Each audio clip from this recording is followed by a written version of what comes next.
Today we're going to talk about the biblical giants, a relevant subject.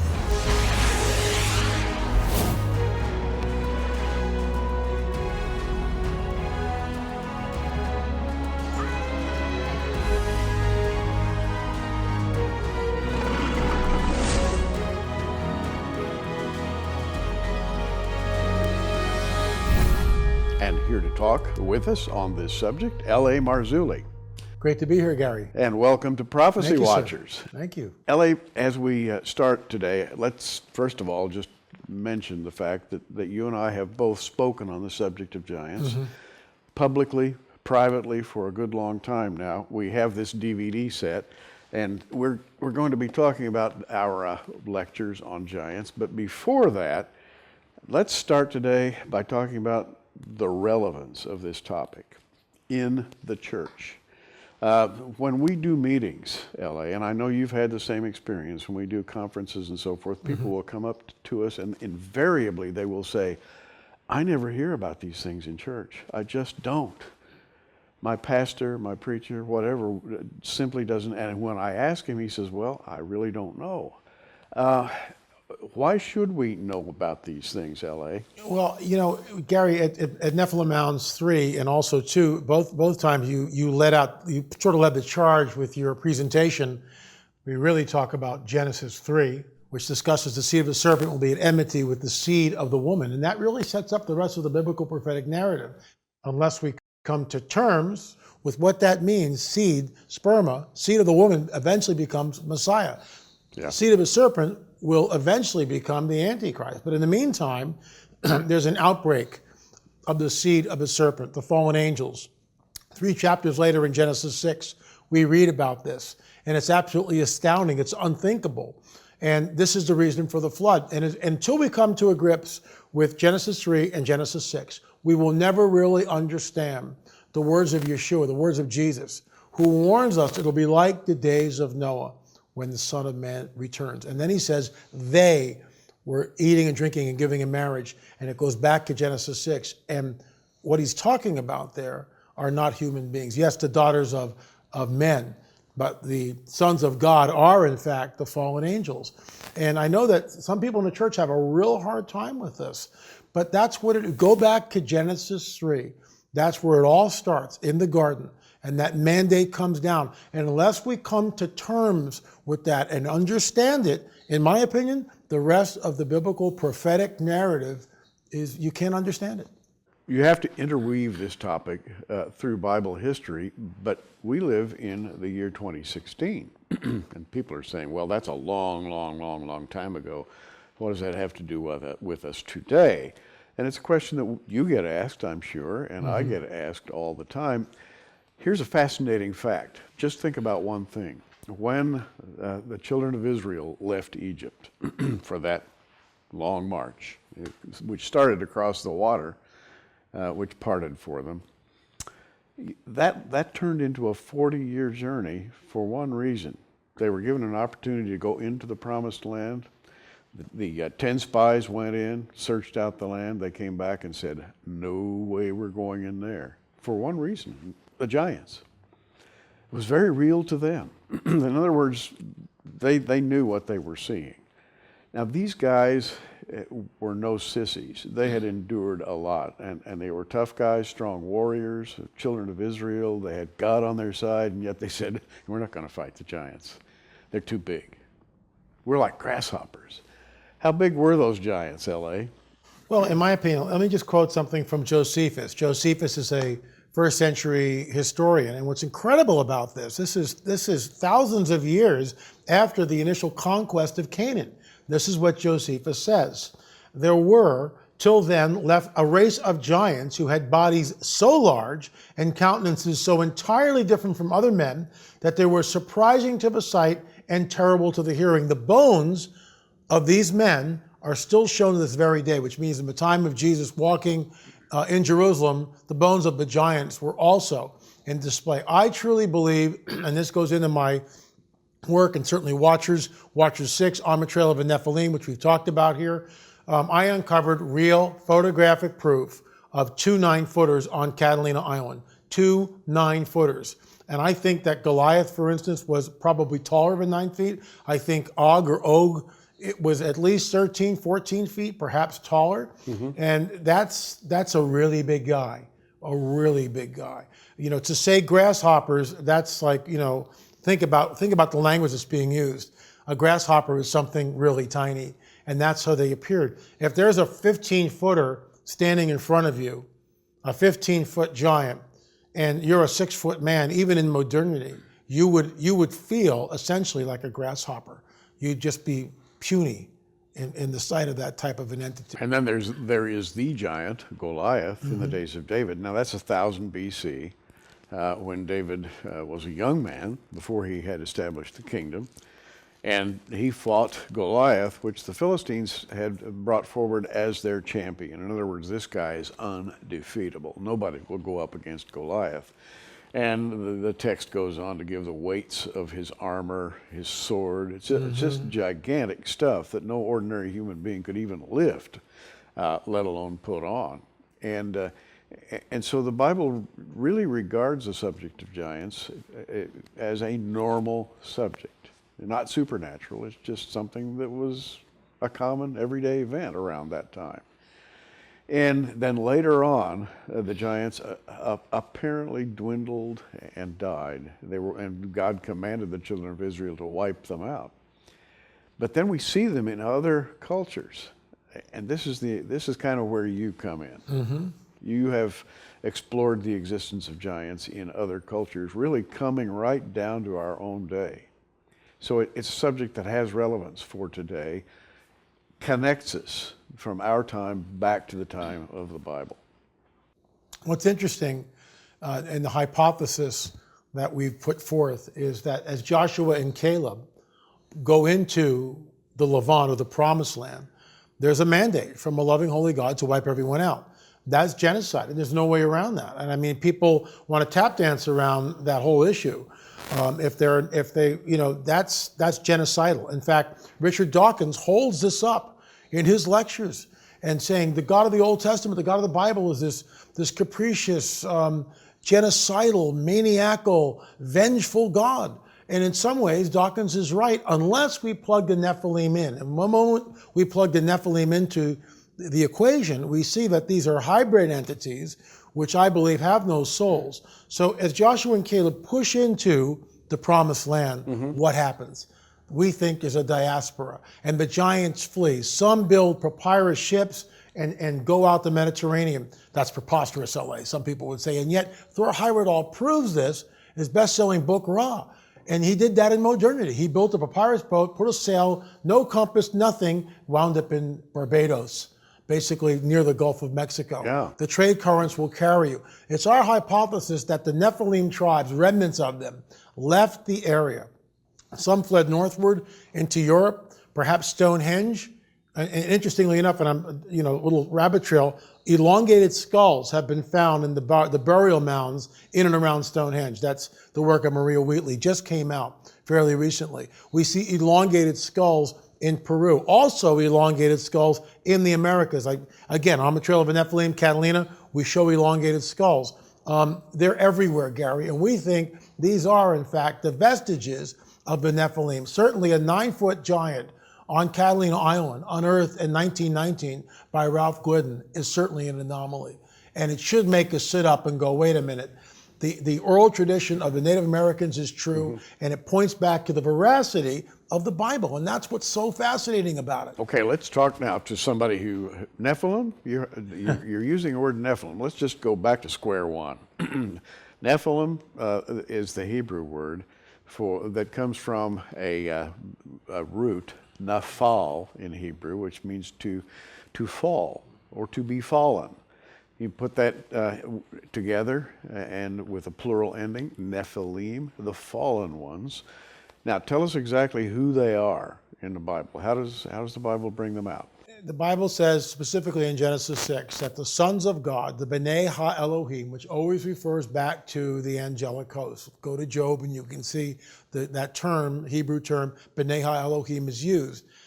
The sons of God, the fallen angels in this case, saw the daughters of men that they were very beautiful. They took wives wherever they wished. They just took the wives. They went into them in the biblical sense. And the progeny, the offspring, is this hybrid being in a fixed state. And it's known as the Nephilim. I also would believe it's soulless. There is no soul there. This is the progeny of the fallen angel mating with the women of earth, creating the Nephilim. And this is why the judgment came down to the flood. Otherwise, once again, God is capricious. He just decides to wipe everybody out for no real reason. The moment we plug the Nephilim in, everything begins to make sense. You know, that's a good point that you make. The Nephilim in the Bible, and not only the Nephilim, but other species of giants, and we'll talk about those in a minute, seem to be ineligible for redemption. The Bible says they are dead and they shall not live.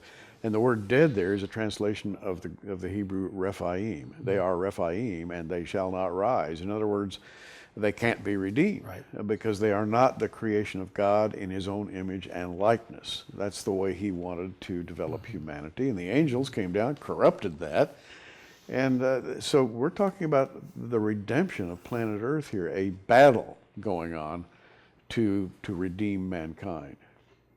We are. And this is why Satan creates these Nephilim. What he's trying to do, we know, again, going back to Genesis 3, we know that the seed of the serpent will create the Antichrist. The seed of the woman produces Messiah. We know that. So the fallen one, the fallen cherub, Satan goes, all he has to do to win sort of the cosmic chess match, this cosmic battle that's going on, is to somehow pollute the genome of mankind. And he almost succeeds, except for 8 people. Only 8 people. And it says very specifically in the Genesis 6 account that Noah was pure in all his generations. And of course, that refers to, he's not sinless. That's not what it's saying. And Mardihan writes a wonderful little expose on that. He's not sinless, but his genetics are intact. His genome, his gene pool are intact, as well as everyone else that gets on the ark, everyone else.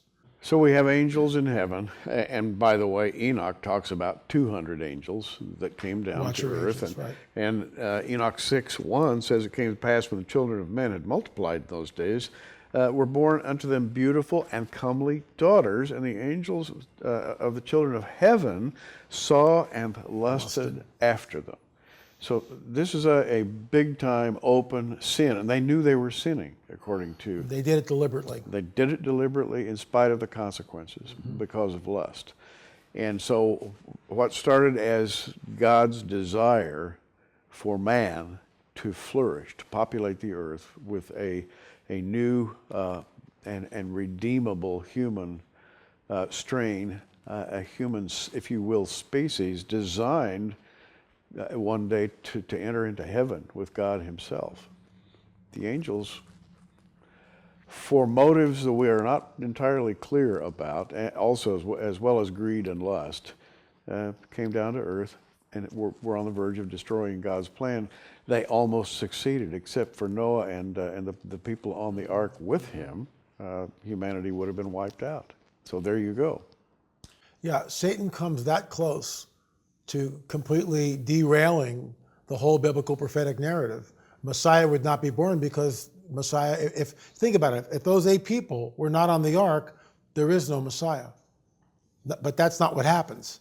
And he waits down really to after the 11th hour. 8 people are taken on the ark, and then the world is repopulated. And Noah was perfect in his generations. generations, That is to say, he was perfect in his genome. He had not been corrupted. You talked about this in the Nephilim, in the Mounds conference, and in our conferences. It's all about the seed. That was the title of your conference, your presentation. It was incredible because it sets the groundwork. And again, I just want to emphasize how important that is for us to come to grips with that. If we don't understand Genesis 3, I truly believe we fail to see the deep implications that are spoken by Jesus when he warns us it'll be like the days of Noah. Why does he point back to that time? He's got the entire Tanakh to point back to. No, it'll be like the days of Noah when I return.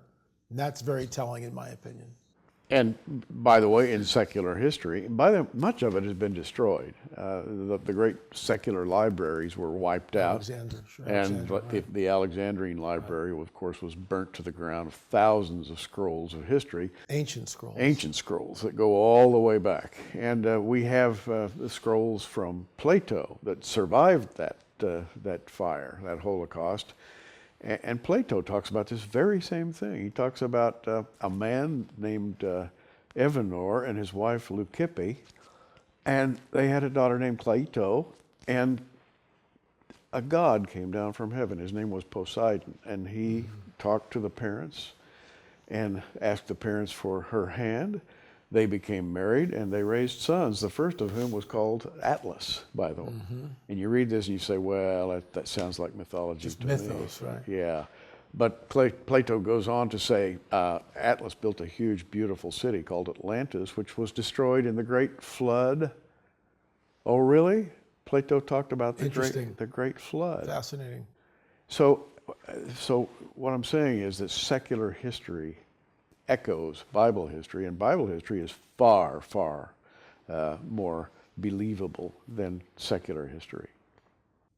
You know, what's interesting is what we found and there's vestiges of this, pre-flood artifacts and post-flood artifacts. I would consider a post-flood artifact to be, let's say, the Great Circle Mound in Ohio, which is this huge mound work, which, by the way, we actually show that in the DVD. Fritz Zimmerman out there talking about the Great Circle Mound, and it was not, we don't feel it was built by Native Americans, but in part of my presentation, the ancient megalithic structures that we found in Peru, when you look at Sacsayhuaman, and I'll just, we don't have time to get into everything, obviously, but when we look at Sacsayhuaman, I think that's pre-flood.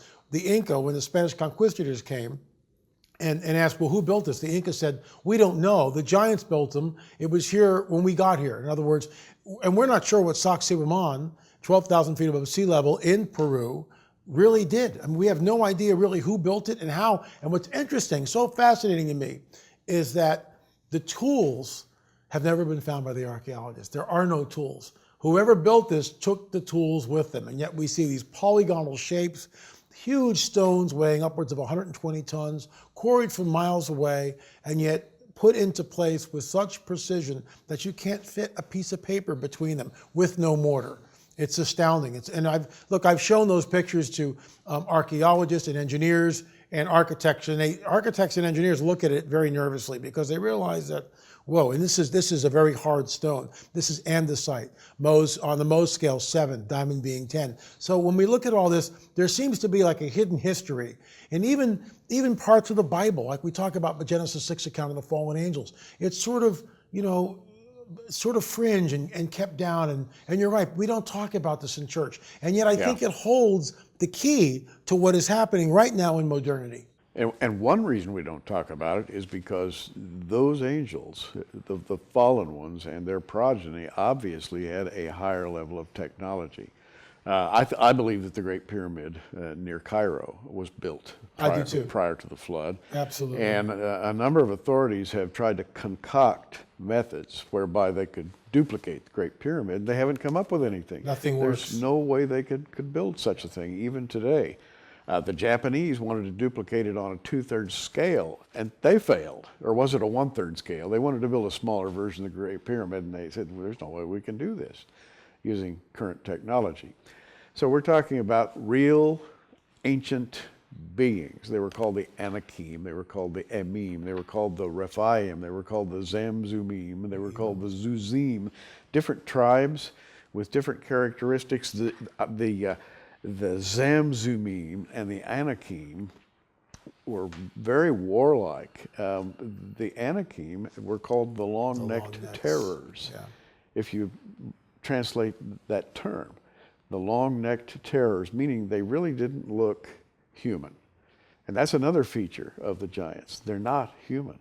They're humanoid, but they're not human. But they walked the earth. And what's the consequence there? Again, we're talking today about the relevance of studying this phenomenon. Why should we study it? Because we're told, once again, Jesus warns us it'll be like the days of Noah when he returns. And this is what's so important. Let's come to grips to what differentiates the days of Noah.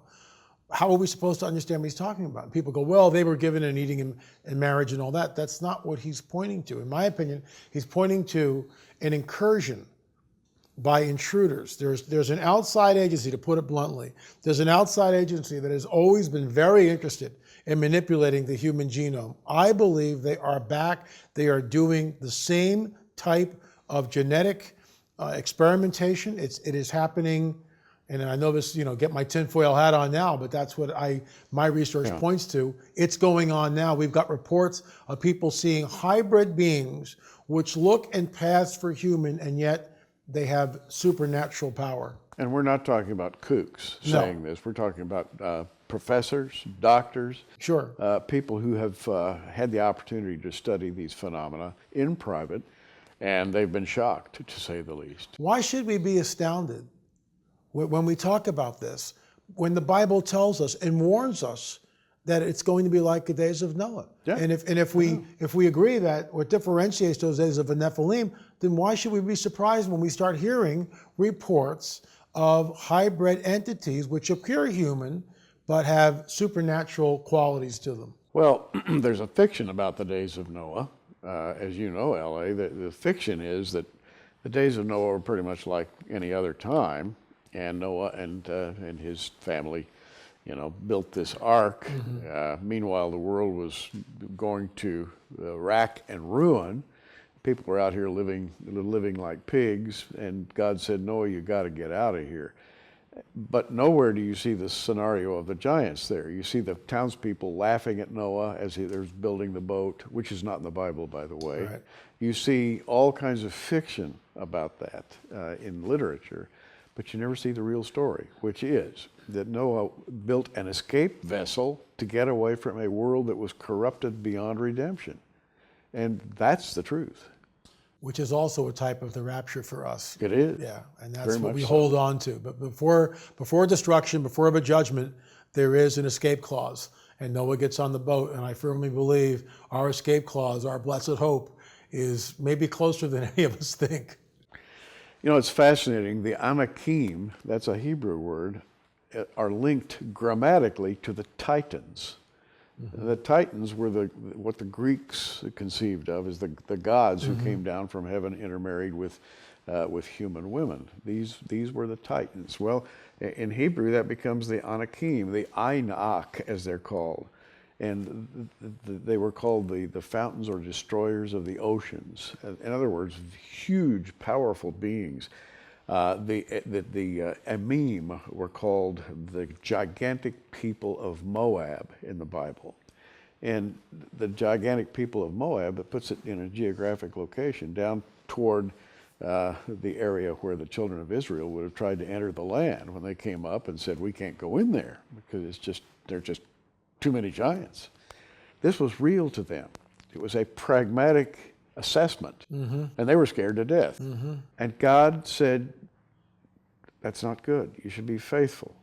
You shouldn't fear because I'm with you. Which, by the way, is a lesson for today. Absolutely. Because all day long. This is all coming again. Let me read you something by Josephus, again, the first century Jewish historian, talking about the Greek giants. For many angels of God accompanied with women and begat sons that proved unjust and despisers of all that was good on account of the confidence they had in their own strength. For the tradition is that these men did what resembled the acts of those whom the Grecians call giants. And so what's fascinating to me about this is here we've got Josephus writing, talking about the Nephilim, talking about the giants, and basically hooking it into what Greek mythology is. And I just find that absolutely fascinating. And it changes our view of what mythology is. Yep. Mythology, formerly thought to be total fiction. Josephus says, no, it wasn't fiction. They were real. Taken from an actual event in history. Well, that's where we are. And when our Lord in Matthew 24 says that this is going to repeat itself in the latter days. Be like, similar. Similar to, yeah. Like, and that's a good point, by the way. It's not going to be exactly the same, but what will be the same is that beings and entities from on high will attempt to genetically manipulate humankind. And when you do that, the Bible is very clear about this, there is no redemption. The non-human is irredeemable. That's a very stark, horrible thing to think about. Well, it is. The judgment is severe and final, and we could get into a whole discussion about what the mark of the beast is, which we've talked about right here on Prophecy Watchers before. Now, I'd like to offer you this DVD. It's the Nephilim Mounds 3 DVD set, and I forget how many DVDs are in this, L.A. Pardon me while I look. It's three DVDs, and these include presentations by yourself, and also I have a presentation. I have a couple of presentations in here that have to do not only with giants and genetics, but Bible prophecy.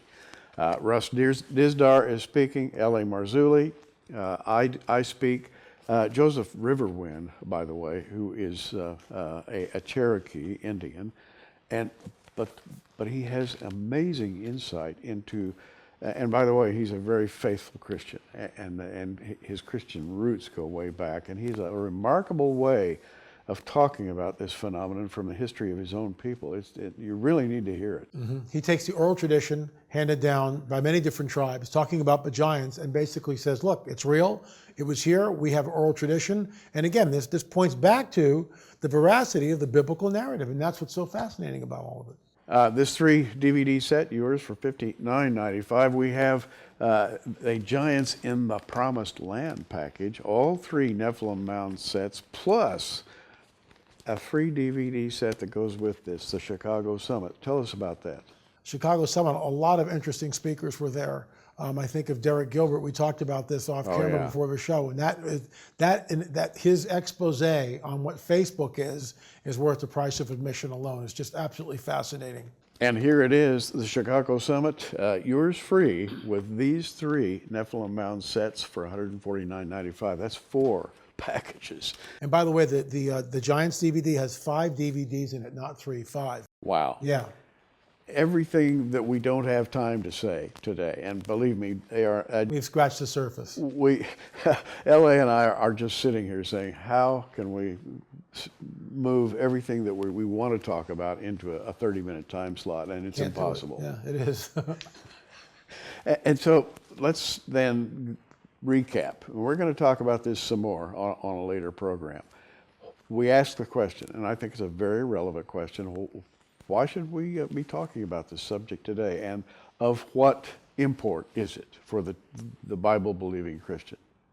Basically, it points back to the prophecies of Jesus, who warns us, the admonition of Jesus, who warns us it'll be like the days of Noah when he returns, which means that we've got to deal with what differentiates the days of Noah from any other time. And it's the incursion of these fallen angels. I know it's unthinkable, and yet it's there in our Bible. Look, if somehow we believe that Mary gave birth as a virgin to Yeshua, we know that the son of perdition will be the Antichrist, the seed of the serpent. It's the same type of deal, except it's a counterfeit, and it's coming on this planet at some point. And you've been listening to L.A. Marzulli. I'm Gary Stearman. We're talking about a subject we think you need to know about. Check the prophecywatchers.com online bookstore, and you'll find this offer. Keep watching, everybody. We are. Thanks for joining us on Prophecy Watchers. You can find us on the web at prophecywatchers.com. In the meantime, keep watching, everybody, and we'll see you soon.